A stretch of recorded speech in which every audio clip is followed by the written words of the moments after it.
What do you think the energy mix should be? Yeah, so our view is that there is no path to decarbonization that does not involve nuclear power, nuclear energy at the heart of it.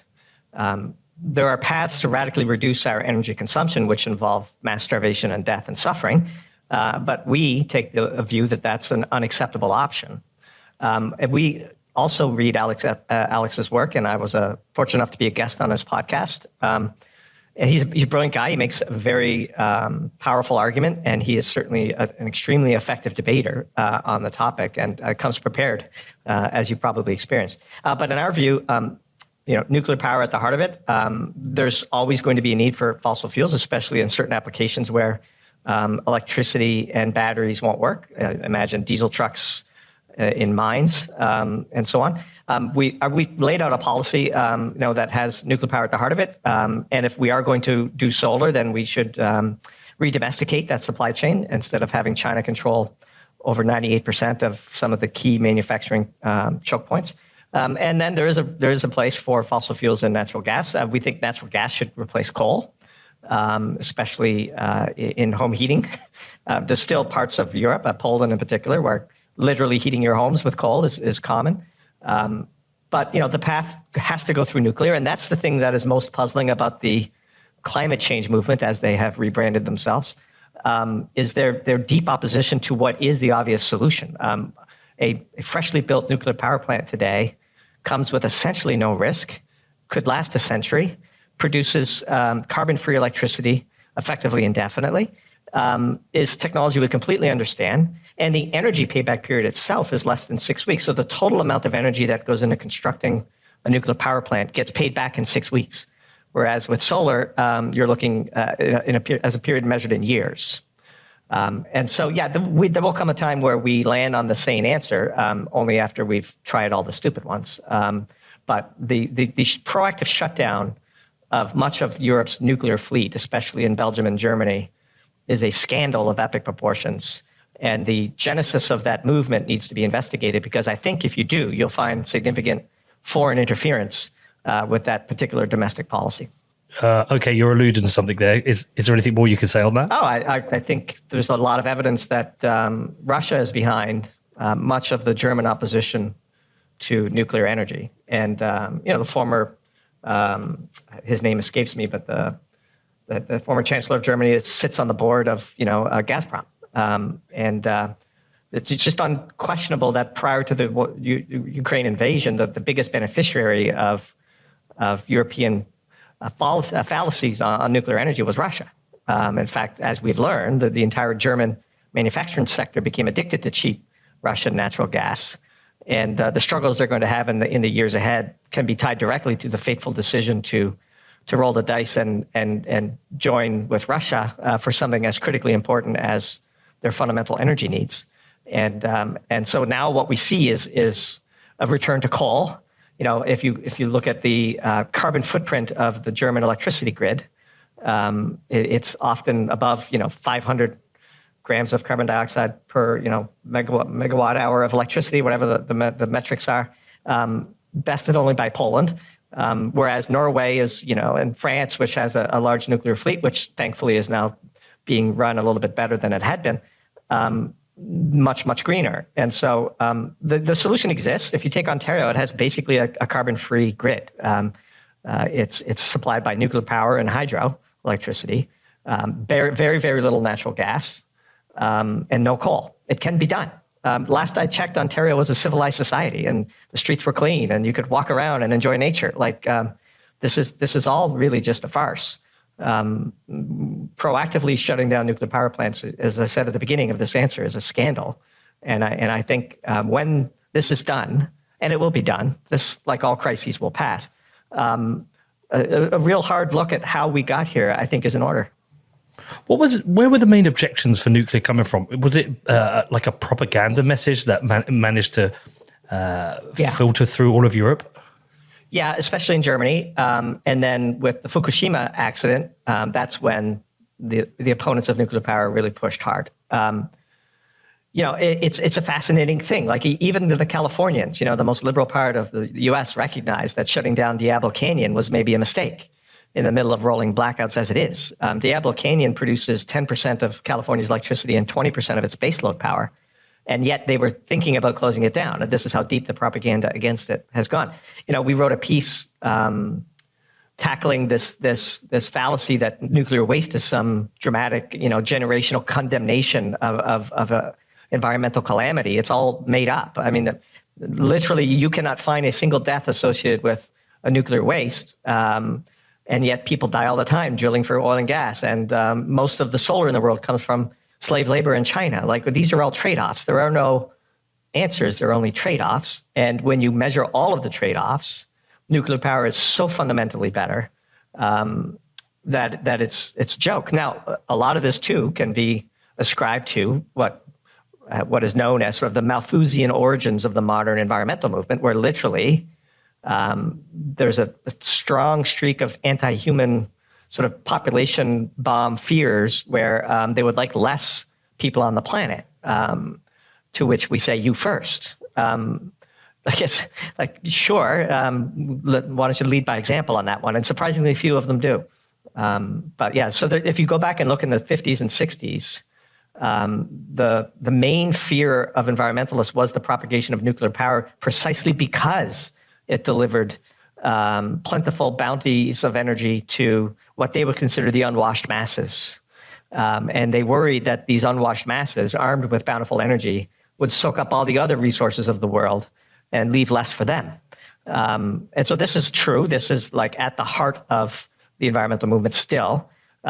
We argue, because their policies today are indistinguishable from the policies that flowed from the Malthusian origins of those radical movements. And they have been extraordinarily effective in managing the propaganda, much to the shame of the nuclear power industry. They've just been lapped by far more effective attorneys and PR firms and passionate guests on television. And thank God we have the Alex Epsteins of the world to finally begin to make the counterpoint that society needs to hear. Specifically with Fukushima, that was kind of like a unique scenario with where it was positioned, right? Its location near the ocean. Wasn't that like something that people were critical of? Sure. I mean, in hindsight, yeah, you're probably not the best place in the world to build a nuclear power plant, but at the same time, the world still spins. I mean, I've been to Japan since then. It's again, we dropped, how many bombs did we drop in World War II in Europe? We literally dropped 2 nuclear bombs in Japan. The dangers of nuclear power, especially freshly built ones, where you can take things like that into account, have been so widely overblown that it's borderline criminal.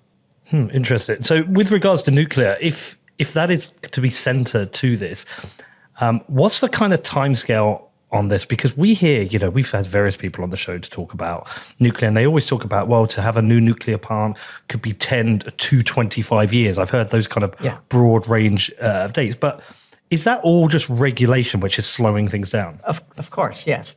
Look, we wrote a piece about how crisis can speed things up. In the Wall Street Journal, there was an article about how Germany has made this floating natural gas LNG import facility in a year when it would typically take 5. The same environmentalists who sue to slow every new project down as much as possible, who stack regulatory agencies with their allies, who advocate for laws be passed that totally restrict the ability to get anything done in a sensible fashion, turn around and say, oh, it's too expensive and takes too long. That's a choice. We did the Manhattan Project in 3 years. Germany has proven, it's the exception that proves the rule. The fact that they were able to build this LNG import facility on a moment's notice, that tells you that this is basically a choice. Right. Okay. So realistically, how long would a nuclear plant take? Because what I'm trying to imagine is specifically with regards to the UK, I think we've commissioned a new nuclear plant to be built. But realistically, if the government wanted to push this forward, is this something that could take 3 years? Sure. Well, here's the proof. Go to China. Yeah. They have 50 reactors under construction and another 100 in design. And I can assure you it's not going to take them 10 years to build these reactors. Now, maybe we want to have slightly better standards and a little bit more regulatory oversight. We're all for an appropriate amount of oversight. But there's anybody who's arguing that it's too expensive or takes too long is probably part of the reason why it's too expensive and takes too long. So there needs to be a regulatory shift. There needs to be an embracement, a get-it-done mentality, a crisis mentality, because we're in one. And so, yeah, I mean, we wrote about this. I think it was a piece called Molecular Delusions, where basically because of the crisis, they could just turn around and build this thing in less than a year. And so if the UK truly had to, it wouldn't take 10 years to build a nuclear reactor. You could buy basically pre-designed reactors today. So can you talk to me a little bit about what's been happening with France then with regards to their nuclear reactors? Because as I understand it, they actually have quite a lot compared to the rest of Europe. I think when we looked down, what was it, like 50, 52 or something? But at the same time, I heard like something like half of them weren't currently operational. What's happened in France? Yeah, so France is an example of mismanaging an asset, as opposed to, it's more a condemnation of the management of that asset, the maintenance of it, and upkeep of it, versus the underlying technology itself. Although it is being used, their mismanagement of their nuclear fleet is being used to hammer nuclear power advocates. And so, let no crisis go to waste, I suppose, if you're a propagandist. But yeah, at its peak, I believe France got something like 80% of its electricity from nuclear power.